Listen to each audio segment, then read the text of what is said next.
Good morning. That was about the limits of my knowledge of Scottish Gaelic in terms of the language. Thank you very much for inviting me, and it's lovely to see so many faces who came to visit us on Gigha less than 2 months ago. It's very, very nice to be here with you. What I'm going to do for you this morning is give you a bit of a whistle-stop tour of the Gigha story. It's one of our nice beaches, by the way. Come visit on holiday. Left. Yeah. I'm used to a Mac, 2 buttons on a mouse. Anyway, so what we've got here, this is where Gigha is. So you can see that we are sort of quite far away from most points of what we would expect to be ordinary civilization. But I actually find that living on a small remote island surrounded by the Atlantic is the kind of civilization that I want, actually. It's very nice being here in a city, but I'm quite looking forward to escaping back to the peace and quiet and no streetlights. So this is where Gigha is. And just an aerial shot of the island. It's a very small island, but very, very beautiful. And you can see off to the west, you see the mountains, which are known as the Paps of Jura, on one of our neighbouring islands. And then we have Islay, just to the south of that. Those are the 2 best places for whiskey anywhere in the world. Great malts. The best malts, absolutely. So very brief history of our island. It has a settlement pattern dating back thousands upon thousands of years. It goes back into prehistory. There's much evidence of that settlement over a very, very long period of time.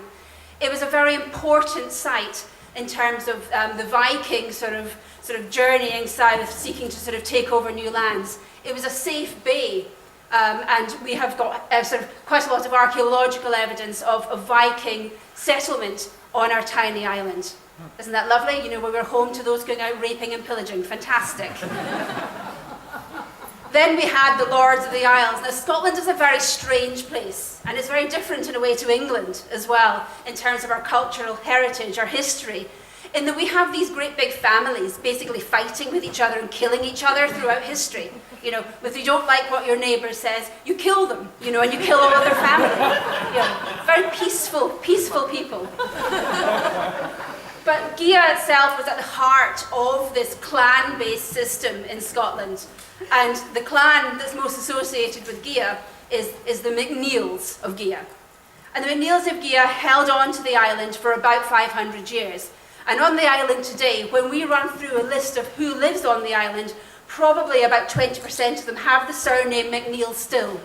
It's incredible, trying to figure out who is related to who. Actually finding someone who isn't related to someone else is much easier. In Scotland, the change that has led to community ownership of islands such as Gigha has been driven by the pattern of land ownership. It's quite different, I think, to here in the Netherlands in that sense, and also different to England as well. In Scotland, sort of up until sort of fairly recently, about 95% of the land of Scotland was owned by about 5% of the population. We're sort of a population of 5 million. It's not a sort of widely populated country, but all of those vast areas of land were held by very few. Quite often, those people were offshore companies who had invested in the land assets, and some of them were the throwbacks to the old clan families, the MacNeills, in Argyll, the Campbells of Inverary own the vast majority of our municipality.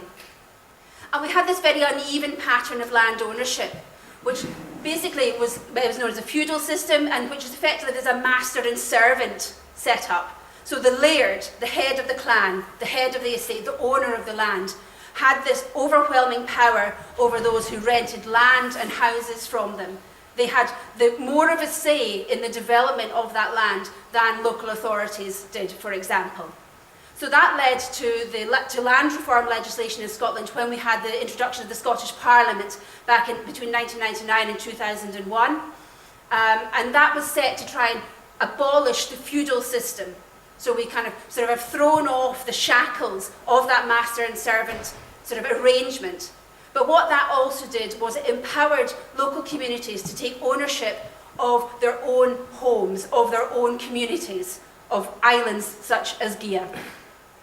The reason I've got this slide up here, apart from showing you 2 rather odd standing stones, the Bodach and the Cailleach, we have got I've run the population down here. And what we have here is we've got, sort of from Clan McNeill, the population was round about 700. Now, Gigha is about 6.5 square miles, maybe 8 square kilometres. In size, it's tiny, okay? So a population of 700 was quite a lot.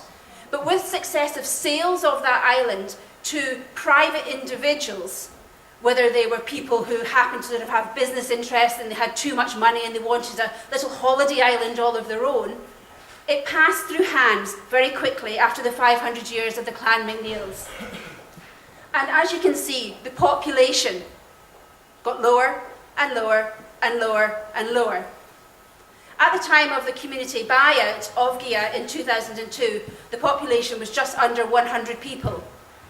Since 2002, that population has risen steadily to about 160. So we've been sitting there for the past few years. The population has stabilised, which means that our school is remaining open, our primary school has remained open, that we're beginning to get people come in and set up businesses. It's not been the definitive reason for that increase in population, but community ownership of the island has brought people back who had previously left their community because they were living in conditions which were absolutely appalling for the century that we were living in. People were living in houses that were not being maintained. People were being threatened that if they challenged the private owner of that island in any shape or form, they would lose their job, which was largely related to the lairds themselves, and or they would lose their house. People felt under siege, that they couldn't challenge the status quo in any shape or form. And community ownership, the opportunity for the community itself to take on the running of their own island, their own community, gave that opportunity, gave that empowerment that allowed people to see things differently. So about the Isle of Gigha Heritage Trust, we are effectively a community development trust, one of the early ones. We have, from our population of 160, we've got 100 members. The population of Gigha, around about 20% of our population are young people, which is very healthy for a remote rural community. So that's a very positive sign for the future. We just need to make sure we can keep them here. We have our main board is elected by our members. In order to be a member, you must be a resident of the island, not a holiday homeowner. You must actually be resident, and that has to be proven by an inclusion in the electoral roll. So you have to prove you're eligible to vote for that particular place. We have a board elected by its members. We have got 3 trading companies, subsidiaries. We are a charity, so we're restricted in terms of the trading activities that we can carry out under our regulations. So we have got sort of 3 trading companies, 2 of them associated with our wind farm here. The Gigha wind farm was, and I'll quote, and I hate saying this, it was the world's first wholly community-owned, grid-connected wind farm. There we go. There we go. Isn't that brilliant? It was at the time. We have got, sort of in terms of our land assets then, we've got 39 houses for affordable rent. We're not classed officially as a social landlord, but our rent levels are lower than housing associations. Our rents are very, very affordable. Too affordable, perhaps, if you want to look at the business case, but it's good for the residents. We have 4 farms. We actually have a creamery. A creamery is where you make milk or cheese. Yeah, so dairy farming has been the sort of predominant sort of form of agriculture on the island. We are constantly under threat from these big corporate milk producers who have our farmers completely over a barrel, literally over a barrel, sort of saying, this is what we're going to pay you per litre of milk. Oh, and if production drops because you can't afford to produce enough milk, we're going to stop sending the tanker to the island to take your milk away and you're going to go out of business. So one of the farmers, this isn't one of our companies, but one of our tenant farmers took the initiative themselves and have set up a small-scale creamery on the island and are starting to produce their own milk, Gigha milk, proper non-homogenised milk with cream on top, okay, full fat, the good stuff, very nice in your porridge in the morning. But they're trying to find a way of protecting themselves against the outside corporate influence. It's about resilience. We also have a 52-acre historic garden. We have our wind farm, holiday cottages, whole range of different sort of businesses that we look after on the island. Our balance sheet at the moment is around about £8 million. but we have debt of about £2 million. And the debt issue is something that I'm going to touch on because that's quite important in terms of the realities of owning a major asset such as an island.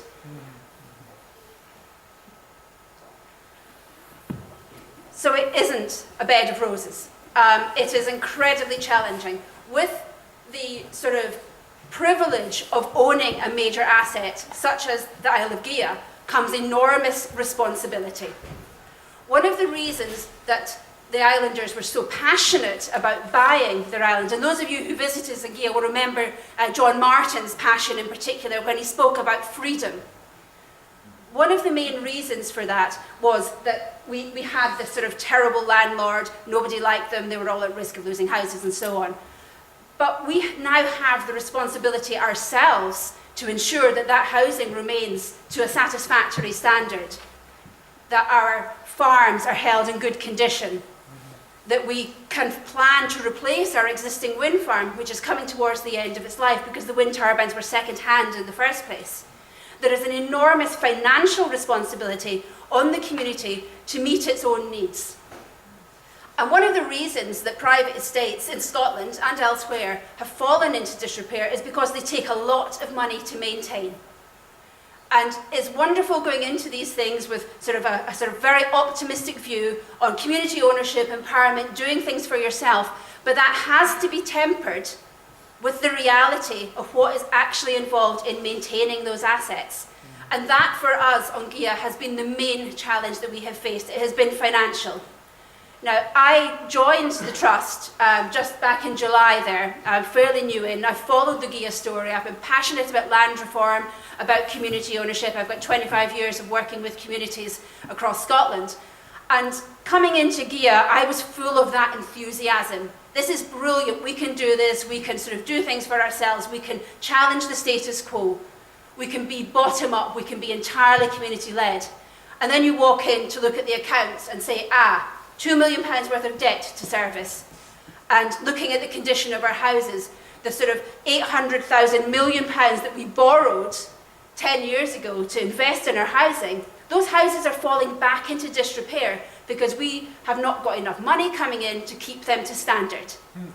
So there is a reality that is born out of community ownership. I'm not saying don't do it.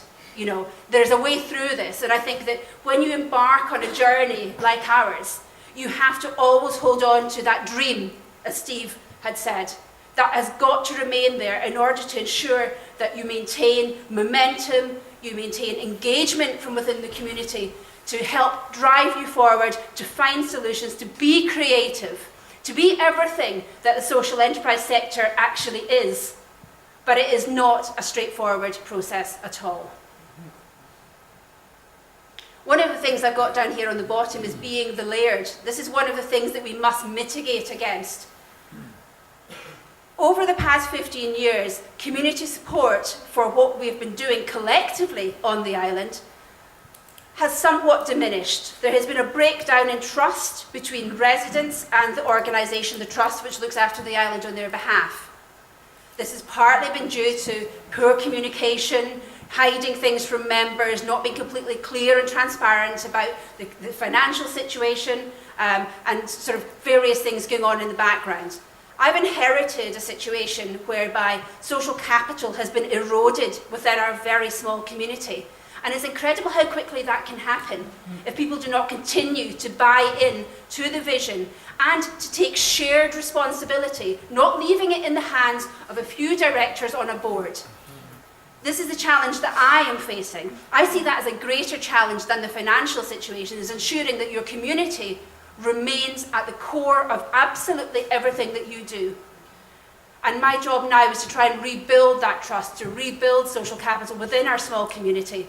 I moved there with my child goes to the school. You know, we're here to stay, we're here to be part of that community. I may manage the trust, but what happens on that island affects my life, it affects my child's life, it affects the future of all of us. So it has to work, we have to find a way, but we have to do that together. Being the laird, there is a risk that the organisations that are set up to manage community assets are seen as being the laird, that distant, far-off person who doesn't understand the needs of the community. That's the greatest risk that we face. But we do have definitely strengths and opportunities. For the wains, wains is Scots colloquialism for children. Okay, wains. The financial position is stabilising. Currently, we're at a sort of break-even point in terms of our sort of financial position. Sure. As I mentioned, we've got about 20% of the population are under 25. That's incredibly strong for rural Scotland. Not quite sure how it's happened. People have moved to the island and started having children, which is great. Nothing else to do in a winter's evening on Gigha, I have to say. You know, get the wood-burning stove on, you know, that's it really. But what we need to ensure for the future is that there are reasons for those young people to stay. And that's the same in every single rural community, I'm sure here in the Netherlands as well. It's young people, when there are no opportunities, no affordable housing for them, they will go to the cities. They will go to university elsewhere. They may not come back because they can't afford housing or there's no housing available for them. There are no good quality jobs. It's all very well creating jobs within the social economy, which are fairly low grade, you know, sort of cleaning staff, things like that. You know, but you want to be able to try to innovate in a way that you can create good quality employment for young people who maybe want to return from university. It's good to go away to experience the world, but ultimately you want them to come back home. You want them to bring up their families and to sustain the population of your communities for the long term. So it's looking at the types of opportunities which create that quality of employment. We've just gone through a full staffing, HR, structural review. You know, Elaine comes into the job, first thing is, oh, do we actually need you? Great, really popular. But we've done it, and I've been as sort of collaborative as possible. I also brought in an external consultant, so I wasn't necessarily the baddie. That was quite important. But actually what it has done is it's allowed us to refocus our core staff team as well, to ensure that everyone has very clearly defined roles and responsibilities so that our community knows who to contact about particular things. That has been quite important to changing the culture and ethos within the organisation itself. It has lifted morale after some significant upheaval. Collaboration. We have always been quite inward looking. When Gigha first bought the island, there were lots of stories all over the place. Steve, you would have heard the early stories about Gigha being part of the network. But more recently, because of our financial troubles, we've become quite insular. We've become very much sort of inward focused. And we haven't been out there talking to people like you, sharing our experience and learning from your experiences about how we could do things differently. We are sort of 15 years along a journey, but that journey is many, many years ahead. And we don't have all of the answers. We've got very few of the answers.